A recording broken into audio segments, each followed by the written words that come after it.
Good morning, everyone. We're so happy to see everyone here this morning. I'm Sheila Hustis with American Express, and on behalf of all of my American Express colleagues who are here, I'd like to ask those American Express colleagues to stand if they would, because we have great representation this year. On behalf of all of my Amex colleagues, we'd really love to welcome you here to the 22nd Annual Restaurant Trade Program. By the looks of the attendance and the fact that we sold out earlier this year than we have in years past, we hope this is a great economic indicator of very positive sales coming our way in the industry. So really happy to see you all here. As an advocate and business partner for the restaurant industry, American Express is proud to celebrate over 20 years of successful partnership with all of you and with the Classic.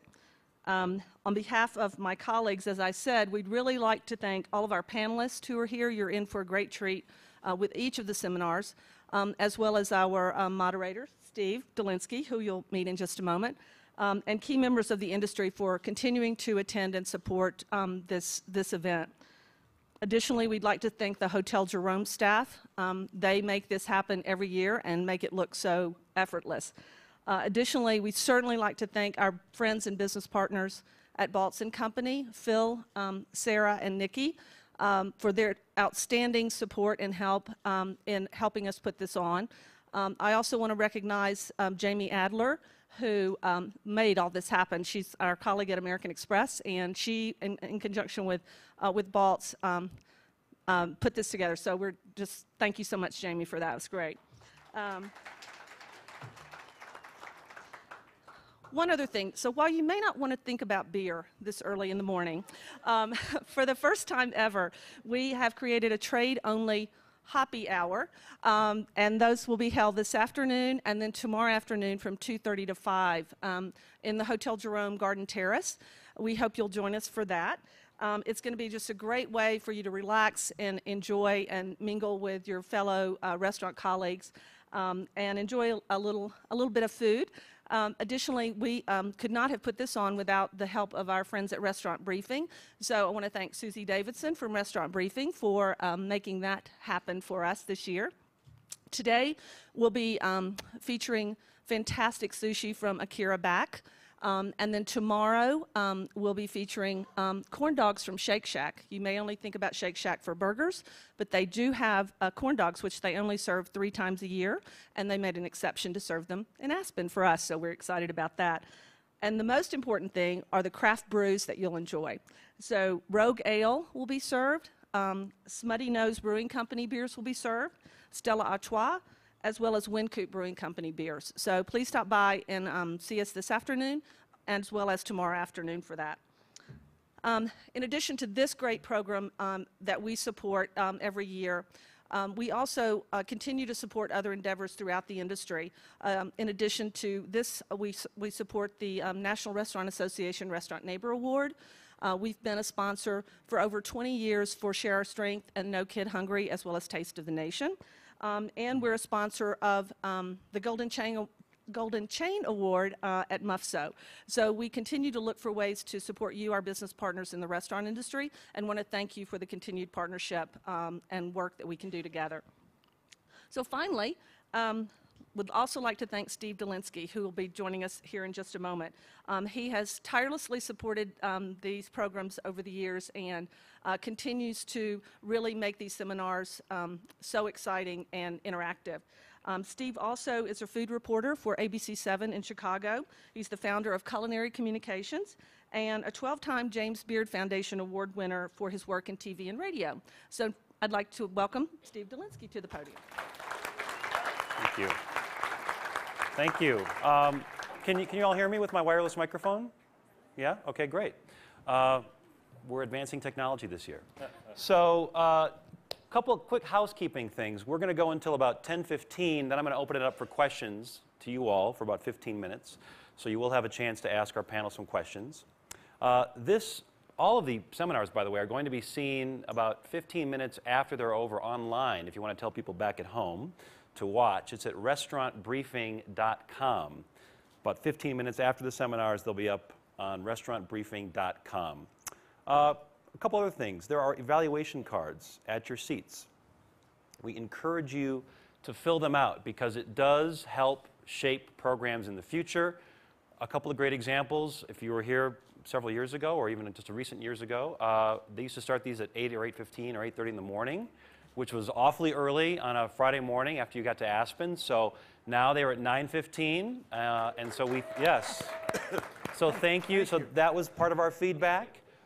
You may have recalled seeing Myriad Restaurant Group's Drew Nepron up here as a panelist. This year, not so much. So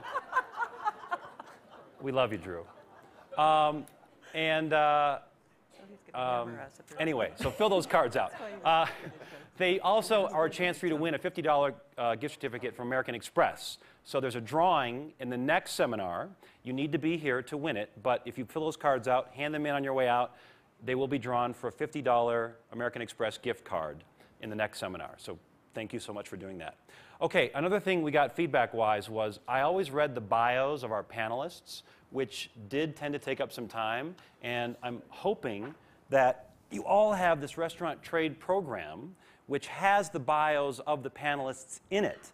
So rather than rereading all of those bios and taking up valuable time, I'm just going to start the panel right now. If you have any questions, you can ask us afterward, but they're all in here. Yes, thank you.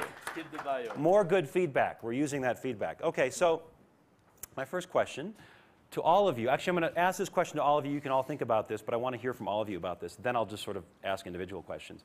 But I'm curious about turning points because you all had at some point in your careers, before you got to the point where you are today, a significant turning point. Judy at one point was an art history major at Stanford. Jonathan wanted to be a trombonist. At some point along the path, I know I was reading about Frank's bio, you had an Alabama epiphany. So tell me about those turning points that influenced where you got today. Anybody can start. Judy. Okay, Judy. batter up. Well, in my life, certainly the turning point was the great fortune of being placed with the Trois family in France in 1973, which is a 3-star restaurant you've all heard of. And I got to spend a year there as a high school student, going to school every day at the lycée, but mostly spending my every other waking hour in the kitchen, and that was certainly a turning point in my life. I didn't expect to go into cooking. They all thought I was going to be a food journalist because I took ambitious notes of every single thing I saw and every single thing I ate for a year. But I definitely didn't expect to become a chef. And I sort of happened into that because I moved to California at the right time when the era of Chez Panisse had just begun. And I really fought becoming a chef because I thought I started way too late. I thought you needed to start at age 14, like a French person would. That was my turning point. There you go. And I worked there for a couple of years. I worked only for a couple of years at Chez Panisse and left thinking I've got to tear myself away from this because if I'm not careful, I'm going to spend my life as a chef, which I didn't think I knew enough and I had paid my dues enough to do. But when I went back to France on vacation, I landed in a kitchen in about 10 minutes. And that would probably be the point of no return turning point. When I thought, okay, I can't do this because I haven't paid my dues, and there I was back in the kitchen and was in love again with cooking. Well, for me, it was kind of similar in that in 1978, Alice Waters had given me a letter of introduction to Richard Olney, and I just was so mesmerized by his writing and his philosophy about food and his passion about wine. And so I was fortunate enough that he needed an assistant. He was doing this 20-volume series for Time Life at the time, so dividing his time between London and Soleil-Stuca near Toulon. And so I was able to just work for a little bit as assistant in London and then later in the south of France. And I think that was that Alabama epiphany for me, was the scene and going to the markets every morning and cooking lunch and dinner and going to the cellar and creating these meals, these menus that was kind of with Richard's guidance and supervision, that there was something that hit me about when I was a kid and being at my grandparents' farm and harvesting the butter beans and the okra and the tomatoes and corn and the new potatoes, just still, kind of warm from the sun, and that maybe there could be a way that I could incorporate some of those French Provençal ways of just those humble ingredients, but celebrating them in a really good way. And so I knew I would do something with food and wine. I didn't know if I would grow it or if I would write about it, but being a chef and a restaurateur kind of came from that experience. And so that was, and so I was able to maybe to incorporate some of my Southern culture, but with those French, perfectionism for doing a braise right, for treating food with such respect. Okay. Well, I was a trombone player.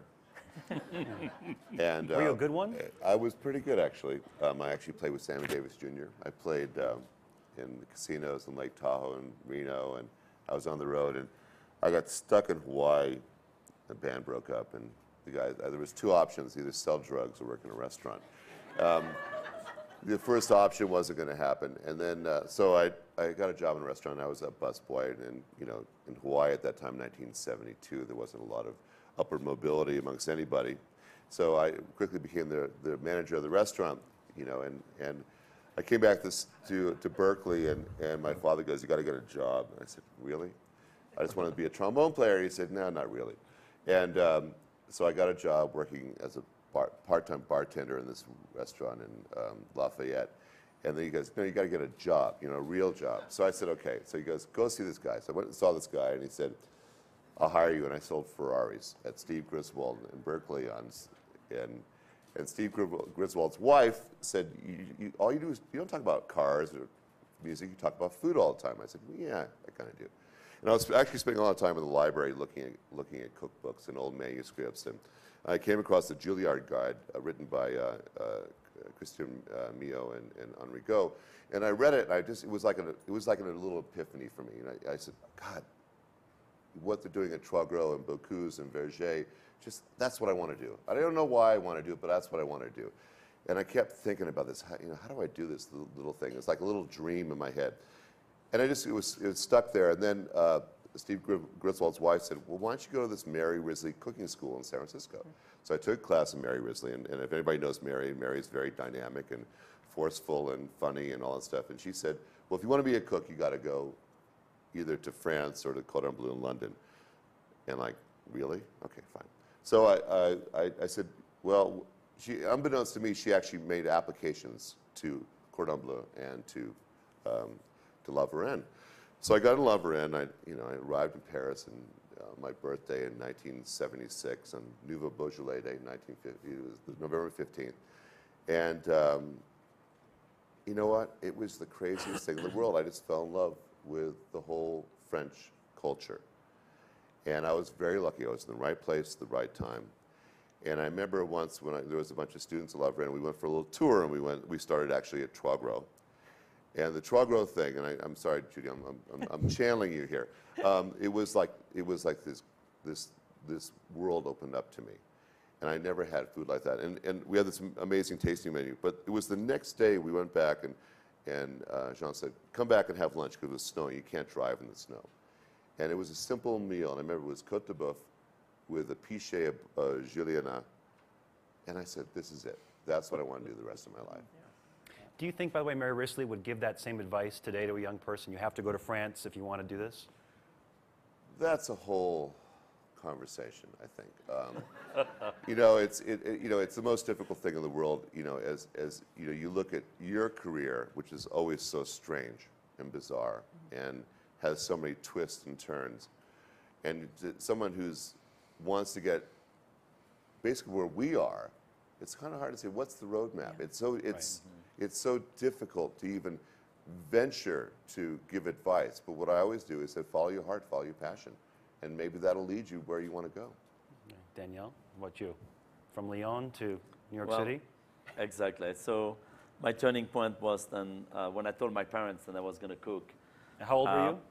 I was 14, and I had enough with school. And you know, living on a farm, I don't recall having been in a restaurant with my family, because every time we had a celebration, we will do it at home in a big way. But otherwise, every day we will eat at home also with our own things. So anyway, it was quite abstract for my parents to become a chef. They knew what good food was, but and so they put me into this cooking school outside of Lyon, nearby, close to my parents, which was a little bit in a ghetto town. And I lasted about a month and a half. And I told my parents, I said, get me out of there, because the food is so bad, the teacher is so bad. Then, I mean, it's definitely worse than the home. But I don't feel like I'm learning anything. And I don't feel, I wasn't passionate or interested by the program. So the biggest turning point was then from very young to the age to even after 14, but there was this very wealthy lady living next door to our farm, and she was friend also with the biggest surgeon in Lyon, and she was a Contessa di Volpe, so that was like very fancy. She was driving a Mustang convertible in my village.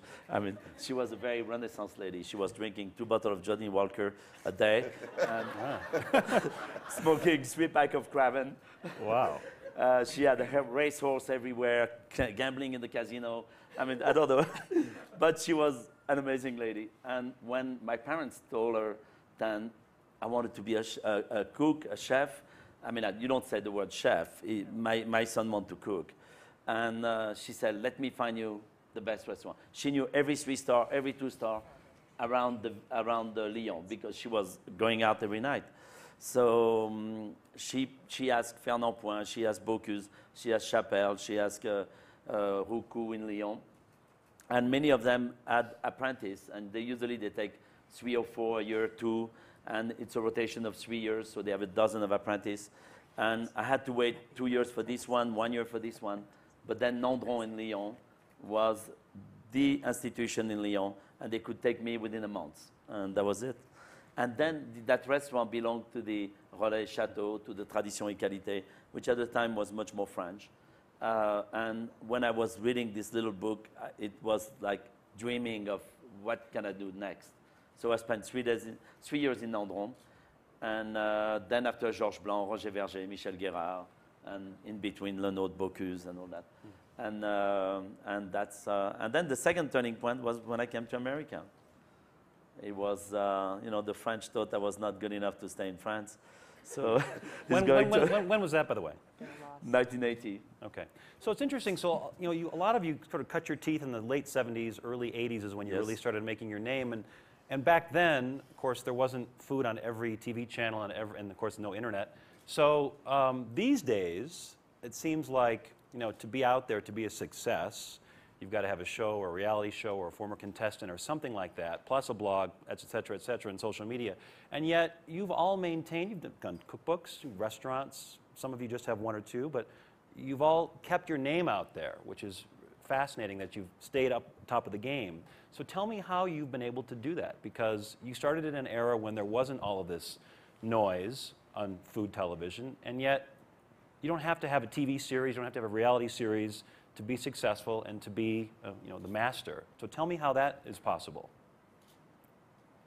Well, secret of your success. Well, you stay inspired by the people when we talk about mentor and when we talk about people who really inspire you in that business, I think today is the same thing. The young chef, I think, stay very focused and inspired with who they think is going to help them grow their own sort of direction. But my question is, how have you been able to stay there? As like Judy, you've got 1 restaurant, a great cookbook, you've got accolades, Beard Awards, but it's really just about you and Zuni, right? It's not you and the catering division and this promotion arm and this other thing, A lot of hard work, really. Yeah. I mean, just constantly working. I alluded to briefly that I didn't set out to be a chef by any stretch. I fell in love with this, but I didn't think I could ever do it, and I ended up, piddling around a little until I walked into the door of Zuni and just went, oh, this is it. This is the setting where the kind of meal and the kind of restaurant experience I crave almost always, or this kind of experience will always work for me. You were telling me yesterday, you said it had sex appeal. Yeah, yeah. And so, like, when people say what is one of the keys to the longevity of Zuni, I go, the building. Because I don't know if you in the audience anybody have been to Zuni Cafe in San Francisco? I mean, Okay, the, oh, wow. the building is just very wonderful. It's a pain in the tail to maintain. I feel like an engineer half the time, but because it's a very funky old building. But it's a really big part of the restaurant. It's as important a contributor to the feel of eating at Zuni and the reason you want to come back, I think, as I am. And so that's been a really big deal, you know, because people, they come to San Francisco, and a lot of people come to San Francisco. It's a big tourist, like Paris, you know, and Zuni is on that list.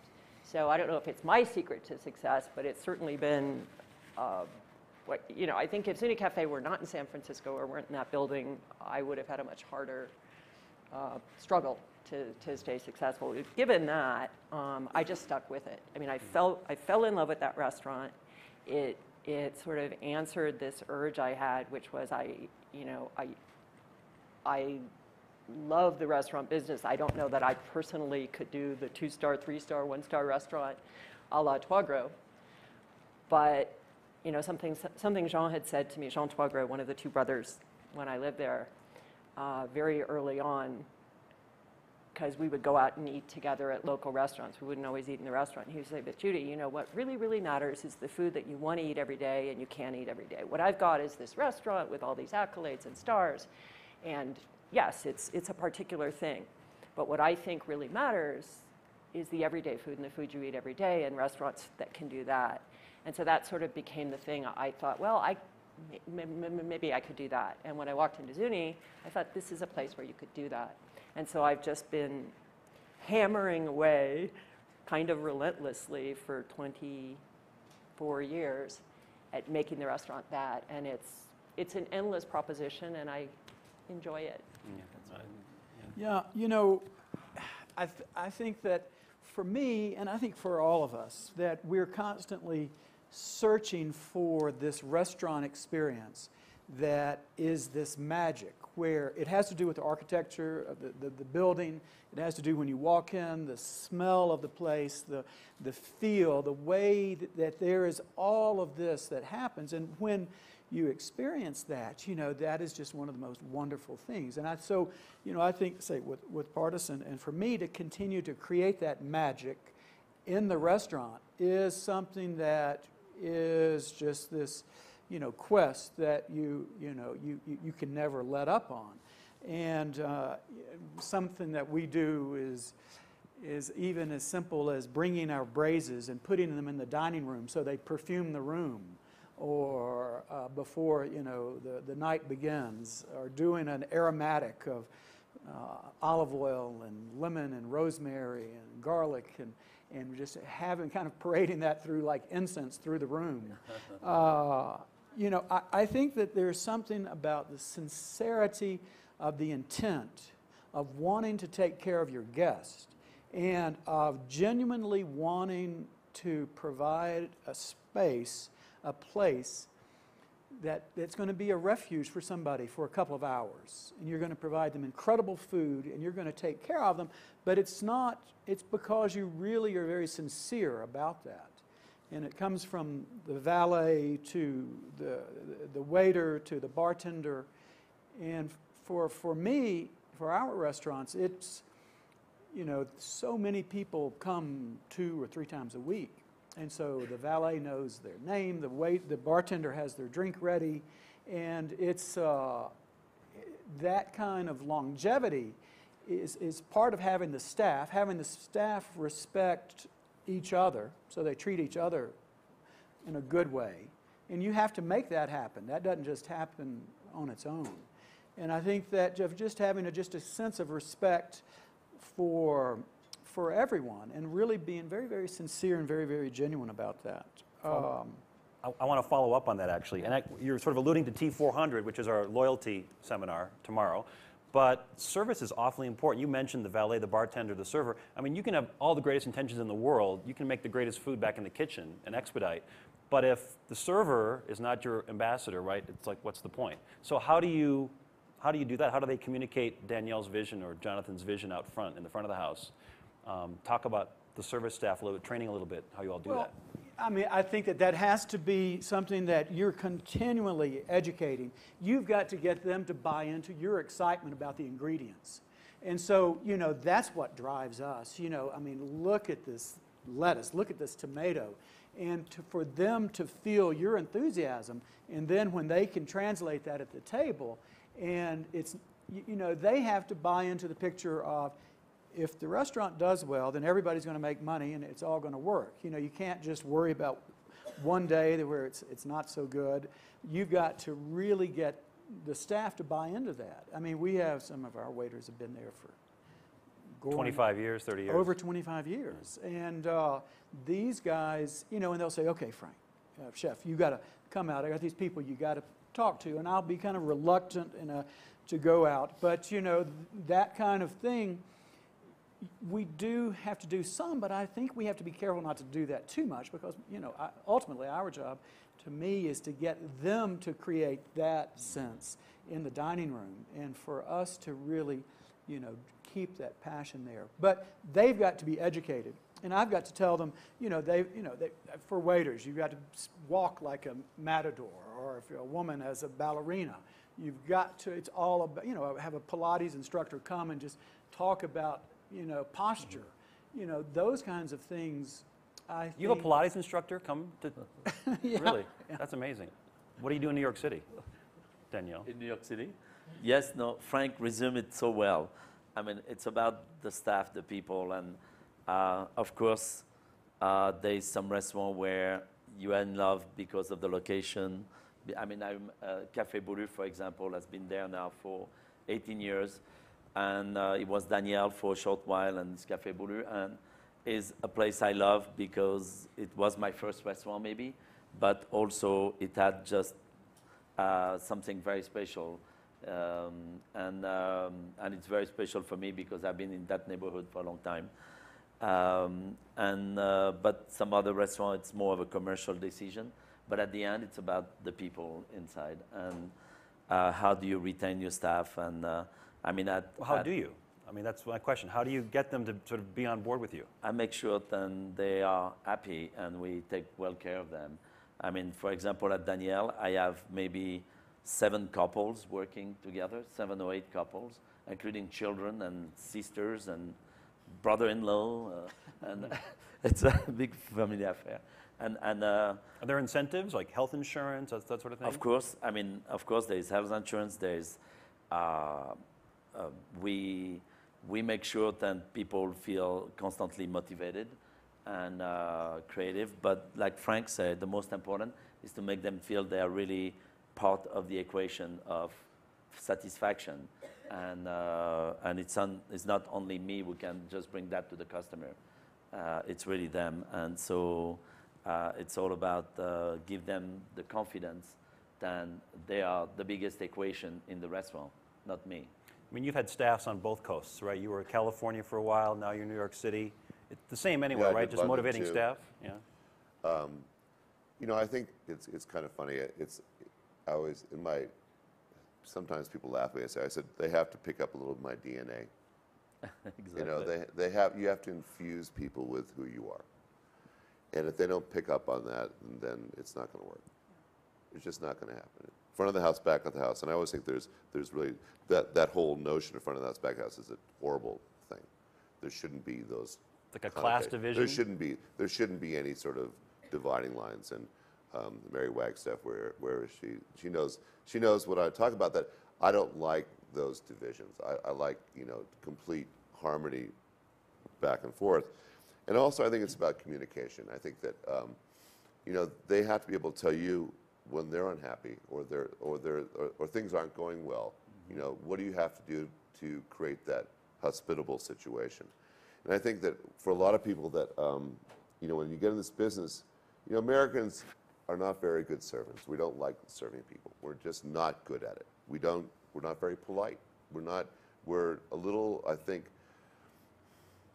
we're a little shy. I think we're a little, we sort of keep our guard up a lot. You always say when you go to Italy, you know, the world opens up, and you know the Italians treat you like royalty. It's hard for Americans to get that sort of sense of service. I think Michael Chow always said, you know, he always wanted to have Chinese cooks in the kitchen and Italian waiters in the front of the house. You know, and I think there's a sensibility about that, that, you know, the enthusiasm as a chef, if it stops in the kitchen, is so stupid, because, you know, if you can't translate it out to the dining room, and, you know, I think it harks back to that first question you asked, you know, how do we stay alive after all these years? You know, and I think that it's really about, you know, the people that come into your restaurant, and it's their energy. And I love picking up on their energy, whether it's the cooks or the waiters or the bartenders. If you look in their eyes, and if they're having a great time, and their real incentive, obviously, you know, is to be in an environment where they love coming to work. Let's face it. Why would you go someplace that you don't enjoy? And you know, if we can create that vibe, that energy, that the place where you really want to come to work, then I think that's the whole ballgame. So give me an example, just one example of how you would transfer your DNA, get them excited about coming to work, having the freedom to express their pleasure or displeasure. Give me an example of something. I think it's really like what Danielle talks about. You treat people like they're your family. Yeah. And you understand, you look at their face, and people are easy to read. You know, if they're not having a great day, it's up to you to make that day better. Okay. It's something. I had someone who had a chef many years ago who I knew wasn't feeling well. I knew she had physical problems, and I said, you know what, this is wrong. I said, you're going to go. So I called my doctor up. I said, you're going to see this woman today, and she had a kidney infection that she was going to work at. And if you don't see those signs on those people's faces, you can't read that, then you're just not a good owner. And forget about being a restaurateur. You know, and if you can't see those signs in those people's faces, then you're just being blind to, you know, the world, I think. And Judy, you said you tried to do something to sort of break down that barrier between front of the house, back of the house incentive. Yeah, just before we came in today, we were talking about how do you keep staff, and one of the things that, I mean, it's just the big elephant in the room in the restaurant business, is that it's really tricky to manage the fact that inevitably cooks don't make as much money as waiters, like substantially less, because of the tipping situation in America. And so at Zuni, what we've always done is had a different formula for health insurance for the line cooks, because they don't, if we paid the line cooks $20 an hour, the chicken would be $90 instead of what it is. Although we pay them close to that. But we have the health insurance package we do for our cooks is just much more complete than the package for the servers, who are making a lot more money. And that helps the cooks not feel like the deal is a little rougher for them if you elect to go into cooking instead of serving in America. And it's, I mean, I've never talked to a restaurateur who doesn't struggle with this problem. When you asked a question of what you can do to transfer the DNA, I mean, I'll say quite frankly, when that book came out, every cook in my kitchen gets a free copy within 3 weeks of working at the restaurant. And then what I always make a point of doing, because I figure one of the reasons people come and work at the restaurant is they've heard of my name. Once I know they're keepers and they're going to be staying, and that's generally the case. We don't usually end up hiring somebody who doesn't make it. But after about 3 weeks, I always make sure that I schedule myself to spend a really relevant chunk of a shift with a brand new cook, even if they're green as grass. They may have very little experience, but I make sure that I am there, hands-on, working with them, teaching them how to taste. And there's a big passage in my book about techniques for learning to train your palate. And I just, you know, they when I walk up, they're kind of like, oh my God, it's Judy, you know. And I'm like, you know, taste this. And I walk through the process of tasting with them. And it kind of demystifies me, it demystifies the process. And I just try to make them realize, like, we'll walk through these steps of, okay, taste it this way, add a little more of that, do you like it better? Add a little more of that, do you like it better? Add a little more, now is it too strong? Okay, we're gonna do this again, and by the time I walk away, or within a few months, you're not gonna need me anymore. to tell you what tastes good. And it's just it's a gesture that not even a gesture, it's a constructive activity I make sure I do with every single new cook. You're kind of getting my next question, which is, at some point in your careers, Danielle especially, you've got this big group now, Dynex, and I'm imagining you're spending a lot of time on administrative tasks, HR, dealing with publicists, dealing with press, but really at its core, I mean, you still want to be around food.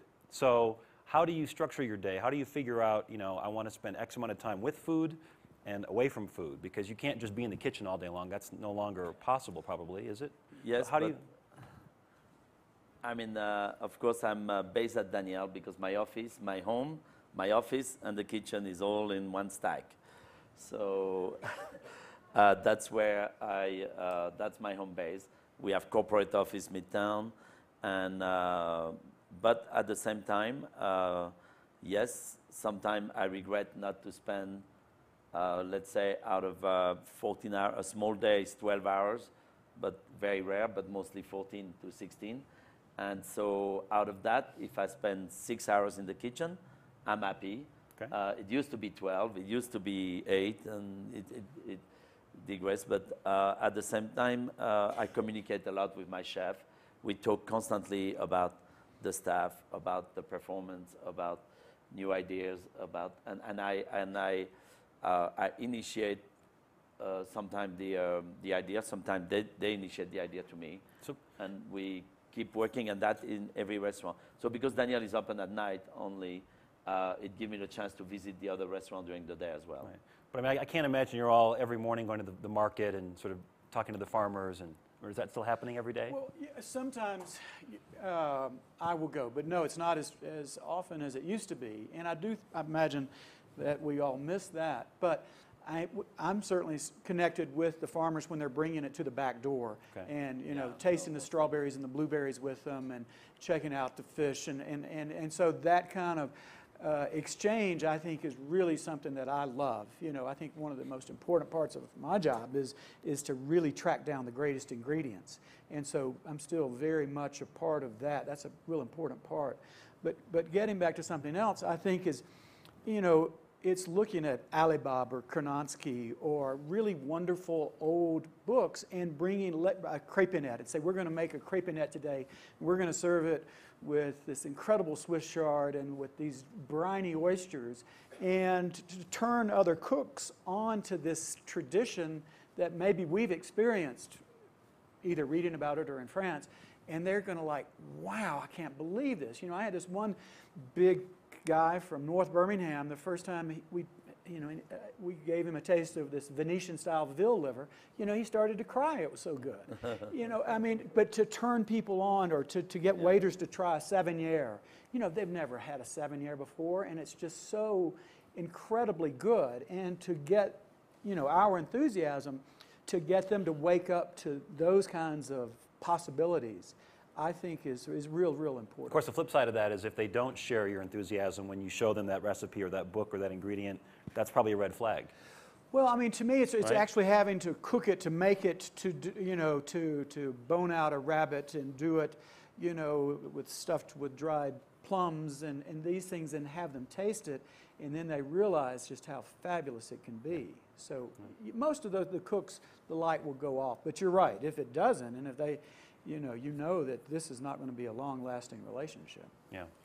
Go ahead. Sorry. Well, I think there's also the disconnect with a lot of new cooks that come into the kitchen. They think that food comes in a box. Really? Yeah, especially in New York City. That everything comes in a box. Everything comes in, from a purveyor. And the disconnect from what Frank was talking about, from the farm, from the sea, from wherever, is something that it's really our job to teach them about. I've been tasting these strawberries, speaking of strawberries, the last 4 weeks in New York, and they all suck. And and I said, is it me or it's my palate wrong? And all my chefs go, no, they're not very good, chef. And we're constantly doing that sort of thing where you're really looking for the best ingredients, right? Well, the best way to do it is to go out to the farm and do it yourself. Go out there and see what's going on. And I think that's kind of the next evolution of chefs That's the next educational process that should happen. That most, let's face it, we don't go out to slaughterhouses and see how it's done. We're not really aware. We have a huge disconnect between who we are as cooks and what the real world of food is. And you know, I was very lucky. I grew up on a farm too. You know, I remember bringing the steer to the slaughterhouse and seeing the next day my grandfather, at 8 years old, he dragged me over there and said, you know, look what happened, and this big bloody mess and stuff. Most cooks never see that. They don't have that real visceral connection with the world of the reality of food. And so, how do you get ingredients that are fantastic? How do you get those things? How do you discern what is the best pig, what size pig to get? All these decisions are so difficult. And I think what's going to happen, I think chefs, cooks will get better and better and better, but it's really up to us to really set that field in motion. Otherwise, we're still getting stuff in a box, and we're trusting the purveyor to find that stuff for us. Right. But I think as chefs, it's really the opposite way. I want to ask you about learning lessons. Things that you've learned from, maybe other people in the room can learn from. Now, a famous restaurateur in Chicago told me once, he's never made any mistakes, just had really expensive lessons. So have you ever had any expensive lessons that you've learned along the way? I'm sure just through the course of your careers, you've done some things or tried some things that maybe didn't work out so well, and you're now a better administrator, chef, owner because of it. Judy mentioned something about remodeling. Well, yeah, that was a very expensive lesson with a few mistakes inside What of it. happened? You tried to, No, you had this sexy space. What was wrong with it? It was falling apart. It was falling into the basement. We're in a 1913 building that was like thrown together after the earthquake, and the restaurant was opened in it without any good plan. And as Zuni grew like Topsy from one storefront to 2 to 3, it was never like properly done. So everything was pretty jerry-rigged. And at some point after, this was like in 2002 when we finally did the remodel, this kitchen literally was going to fall into the basement. The floor system was falling apart, et cetera. So we did a big remodel with a big time designer and everything, and it was too ambitious to do in the amount of time we had. You know, basically one of the big planning mistakes was just thinking it was more important to get open and save a couple days here and there, and I think we just rushed it, trying to get back open again. And then we were a little bit pound-wise, penny-foolish too, or penny-wise, pound-foolish, in the sense of thinking, oh gosh, we can't afford that, so we ended up not making sort of as good a purchase as we could have, and boy, I paid for it. You know, in retrospect, I would have just buckled down and said, you know what, we need a month and a half instead of a month, and spend the extra $300,000 on whatever. But I learned a lot from it. Okay. I asked you about Vancouver. Is that something or no? No, I mean, I think, when you bound to expand to certain territories, you might make a mistake, but the lesson was certainly then I wanted to satisfy a friend by helping him, and actually it didn't help me much. I opened the restaurant in Vancouver, but Vancouver was never, it's maybe a failure for the owner. Financially for me, did it hurt my reputation? I don't know, because I didn't want to lower my standard for the sake of surviving there or doing the right thing for the locals. I felt not doing the right thing. I tried to do the right thing there, but wrong location, maybe wrong partner, wrong this, wrong that. In any case, I think the biggest lesson I have learned, and every restaurateur I've learned, and in New York City I would say, is about labor, and it's about labor law. And it's about, we all thought we know everything, and we are doing everything right, and we are really, we have advisor, lawyers, and this and that to tell us everything. But today, there's maybe not a single restaurateur who faced labor problems, just because we got squeezed into things we had no idea, and became defenseless and tried to fight it, but yet at the end it appears to be the new law. And so we have to, and I think that since the past 10 years, I think in New York, restaurateurs are so much more vigilant about knowing how to manage their staff, spend much more time with them, and making sure that everybody is scored. I mean, there's a scorecard in a way. I mean, everyone who is doing a little bit of something wrong is also, you know, it's taken in record and all that. And I think it's part of our business, something the customer has no relation to it, nothing. But it's the hardest. I mean, we can stay creative every day. We can motivate our staff. We can just have all kind of new ideas. It's the wonderful part of it. But there is also the gray and dark side of restaurant business. Is that an HR function, by the way? I mean, because you obviously can't keep track of all the little minutiae. It's not only HR. It's everything. Okay. And it's the fact that it take one bad apple to rot the case if they try to. So it's like, you know, you want to make sure that bad apple, and that happened. That bad apple is really, it's sort of isolated. Okay. Listen, if people really understood P&Ls of restaurants, they would never get in the restaurant business. That's it. They would just, like they said, "You've got to be kidding me. Are you stupid?" You know, we have a weekly meeting with the staff, and we look at, you know, my management and all the cooks, all the management cooks. We all get together. And part of my job is to educate them in the P&Ls because none of them understand a P&L. They don't. That's part of the education. And let's face it, chefs don't have MBAs. We weren't trained in HR. Did they teach that at the CIA or Cornell or no? You know, you get cursory stuff, but it's not your main focus, obviously. Okay. So you've got to become a business person. And to become a business person is, you know, for chefs is very difficult because your passion is not about the money. You didn't get in it for the money. I don't think any of us on this panel got in it because we wanted to make a gajillion dollars. You know, and then, of course, you look at Nobu now and Wolfgang, they're making lots of money, and everybody thinks, well, God, they're making lots of money, everybody's going to make lots of money. And the reality is our margins are so low. And, you know, you want to do the right thing at every juncture, and then you look at the P&L like in January 15th, and it's been snowing, and no one can get to your restaurant, and you go, oh, boy. Unless you have all that cash in the bank to get you through that dark and dismal period, it's so debilitating as an owner, as a chef, to understand all the nuances. And so what you end up studying the P&L at 3 o'clock in the morning, and you go and you freak out. And it's really, I don't think anybody really kind of gets that. That's our biggest difficulty. And we try to smile through it, and oh, this is great.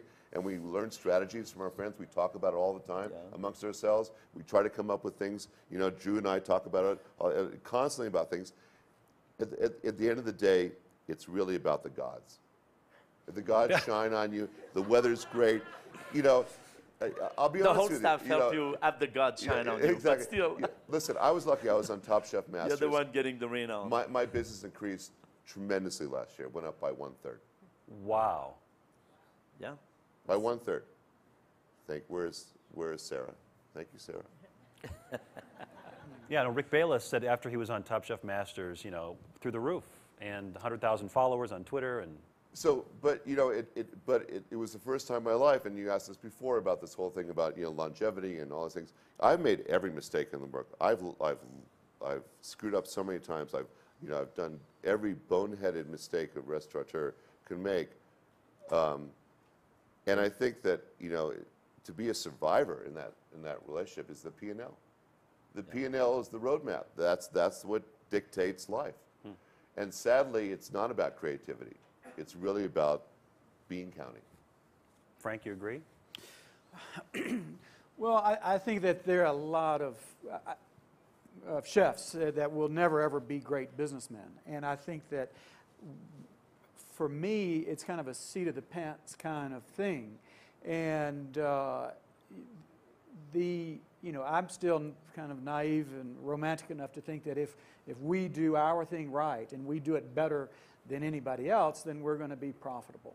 And so, you know, and that's worked for us. But I think that you're right. I mean, the margins are small, and we've got to be really, really careful and frugal. And I think that that's this wonderful sensibility that comes from the French, tradition in the kitchen of you just not wasting, and of a farmer not wasting things. And so we've got to inspire all of our staff to feel that, and that is an everyday, ongoing challenge that I think is. You got to do it in a funny way. You got to do it in a serious way. But So no expensive lessons for you. Oh God, yeah. After Highland's Kitchen was so small, when I opened Bottega 6 years later, I wanted this big open kitchen and all this room, and it's the stupidest wasted space. And it's just you have to travel too far to do things. And at Bottega, we had the bar up in the front, and it seemed pretty great. But then 6 years later, we decided, well, maybe we'll move it to the back. Well, 3 or 4 years after that, well, no, we moved it back to the front again. And so, those kinds of things that we strike out occasionally on when we redo things. And we're talking about keeping fresh. We do have to keep our place fresh. Luckily, we've got some architecture, and the bones are good, but we've got to constantly, find a kind of leather that feels good and that will last on the seat. And we've got to, adjust those lights so that there is this glow. And so, all of those kind of stage set design issues are part of the decisions that we've got to make. And sometimes we make good decisions there, and sometimes we make mistakes that we've got to correct them if we, But that's why, you said staying on the course, but I think one of the biggest motivation for the staff, for the customer, for the business is to reinvest in it. And unless you manage the profit in order to build up money aside to reinvest into the business degrades slowly. And Right. In New York, it's 10 years. Maybe in the countryside in a smaller city is maybe 15 years. But after 10 years, usually a restaurant is kind of like burnout. You got to redo it. With the point that I try to mentor young chefs coming to me with business plans, and this guy came to me the other day, and he's a really up and coming, wonderful chef, and he showed me his business plan where he wanted to spend $5 million or $4 million in his restaurant. I looked at him and I said, okay, you know what? This is delusions of grandeur.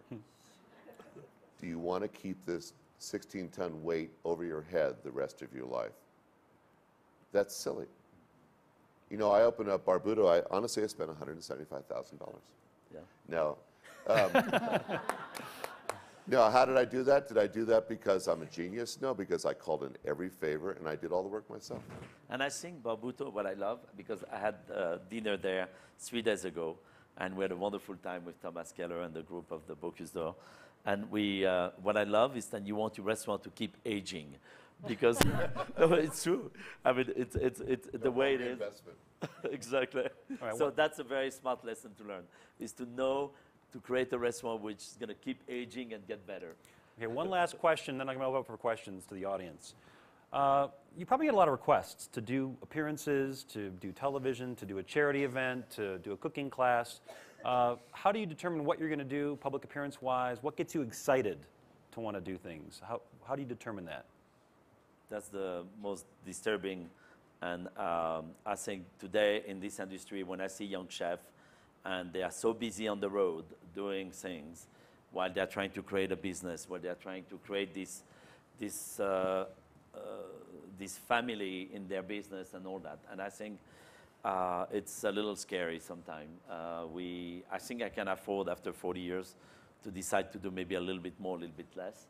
But for many, they're almost doing too much. And I'm like, whoa. Like what gets, besides coming to Aspen, what gets you excited about, like what are you definitely going to do or definitely not going to do? I don't know, but I spend a lot of time on charities. And the next one I'm going to do is a little crazy. But I had a customer at Daniel who we were talking, and he has a factory in Japan. And one of the factory got destroyed in northern Japan. And he asked me, he said, would you ever consider cooking for those refugees?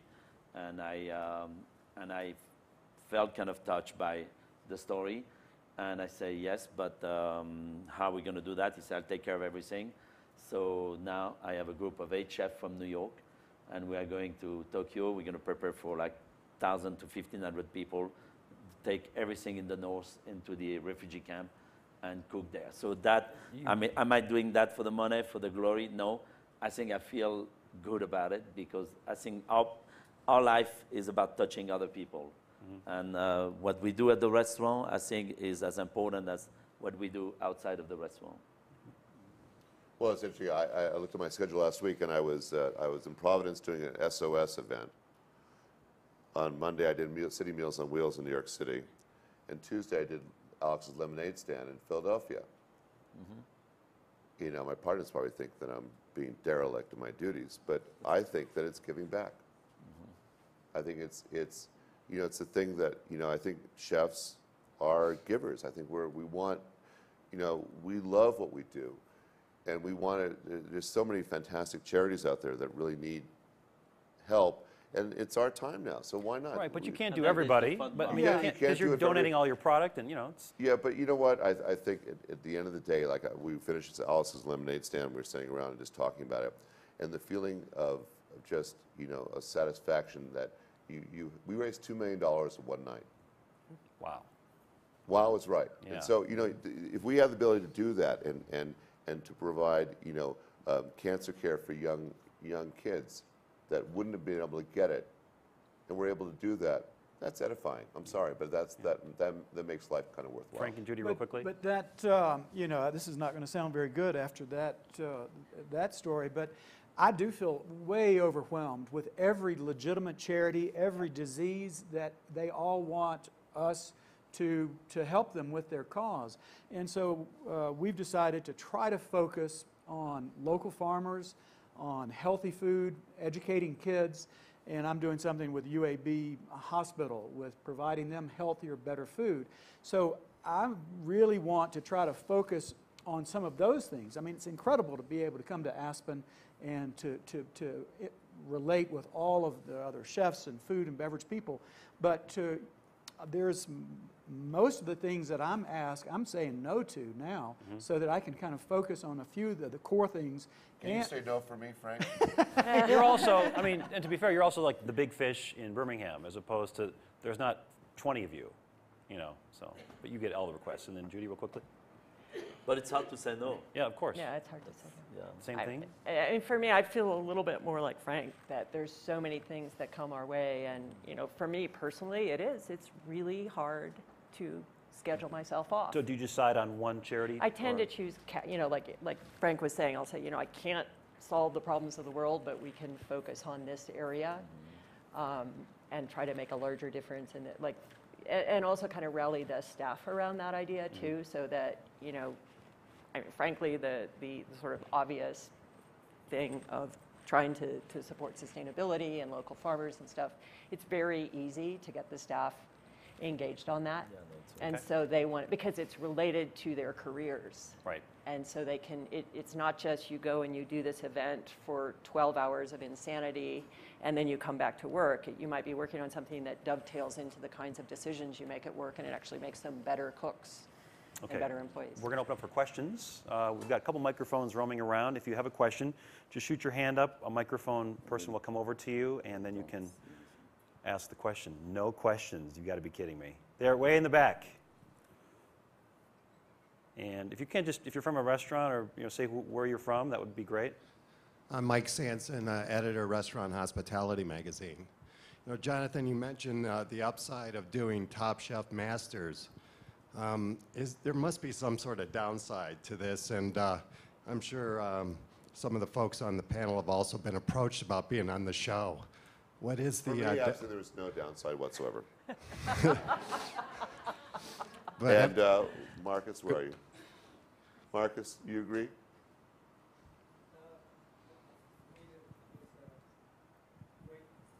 Well, it's great. Listen, you get this acknowledgement by your peers, and you get to be watched by a few million people. What's wrong with that? There's nothing wrong with that picture. You know, I and, did you hear know, you get Bail- you're a little bit in a fishbowl, I guess. I you heard know. it was pretty exhausting, though. Rick said it was like one of the most Yeah, well, exhausting things. I was out of weight. I was overweight and out of shape. No, and- but I think, and, Jonathan, you know, it gives you the chance to also cook something from scratch to finish, which in your I love restaurant, it's always never easy. There's too many people in the way to do it. I think it was a great experience. I mean, I think that, you know, it's a little bizarre for chefs to get into this limelight, but I'll take it. But getting back to what you were saying earlier, and Danielle, about chefs that are searching for the limelight too much, you know, for me, for the first 10 years, I was on the saute line every night. Yeah. And, you know, now a lot of guys, after a year and a half, they think, well, I'm supposed to be in Hollywood. So I'm a little more conventional that way. Marcus, you have any question?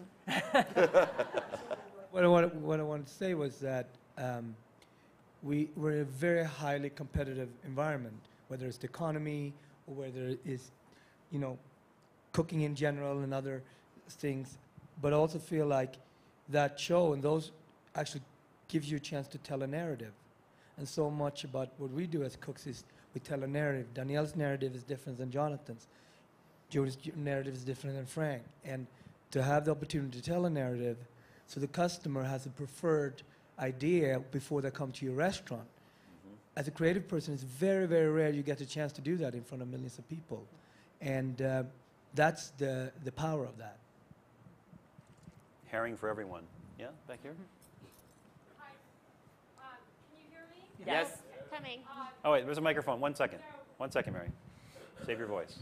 Hi, I'm Mary Wagstaff. And Jonathan, I so appreciate your DNA. I value your DNA daily. Thank you. And I was really struck because I had the opportunity when I was 16 years old in the early 1980s to eat at the restaurant Trois Gros.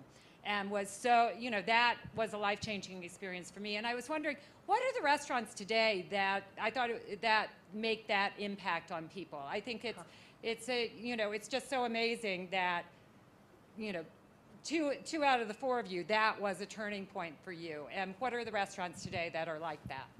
And 3 out of the 4 of you went through or had some relationship with Alice Waters and Chez Panisse, too. But, so you're saying in the world or in America? In the world. Well, Where would you definitely... That's the thing I think is in America. I mean, Jonathan, I don't know what you think, but you know, some chefs are inspired by Asia, Japan, and some other by Spain, some other by France, some other by Scandinavia, and so I think it's not so much focused on where is the best food in the world today. Is it in France only? I don't think it is. So, Jonathan, what do you think? Yeah, I think the whole thing about the international aspect of food is just so amazing. You know, I was very lucky to grow up in Berkeley, California, and exposed to all these things in, you know, San Francisco, these different restaurants, ethnic restaurants. And now the world is open to us. And I think that's the most amazing thing. And I think, right, the whole thing about superlative, you know, the best restaurant or the best thing to do it. You know, back in the days of the Trois Gros, it was a very small little pond. The world was very tiny then, culinary-wise. And, you know, I was just at El Boulud in October, and I'd never been. I was very trepidatious about going, and Coleman Andrews said, "You're going to go for your birthday," so it was kind of nice. And, you know, when I went, in a lot of ways, I don't know if this is appropriate for a young chef or someone coming up, but it was a little bit like having sex with an angel. You know, I don't really know what I ate and how it came about, but it was really inspiring. And, you know, and you know, so I think that, you know, these kind of little epiphany things that you have at restaurants can happen almost anywhere. You know, I think about eating a seafood salad at Swan Oyster Depot in San Francisco, and, you know, or just having, you know, the perfectly shucked oysters, or being at La Fontalina in Capri and having the greatest little seafood salad at lunch. You know, those things, they're not 3-star, but they can be just as inspiring, I think. Yeah, no, totally. Or a roast chicken at Zuni. Yeah, or a roast chicken at Zuni. I need a bigger oven. Okay. And I wanted to say one other thing about creating a family. I worked for Jonathan from the time I was like 19 till 22. And it's amazing, the people that I worked with 25 years ago, there's so many people from that group that I'm still friends with and still really connected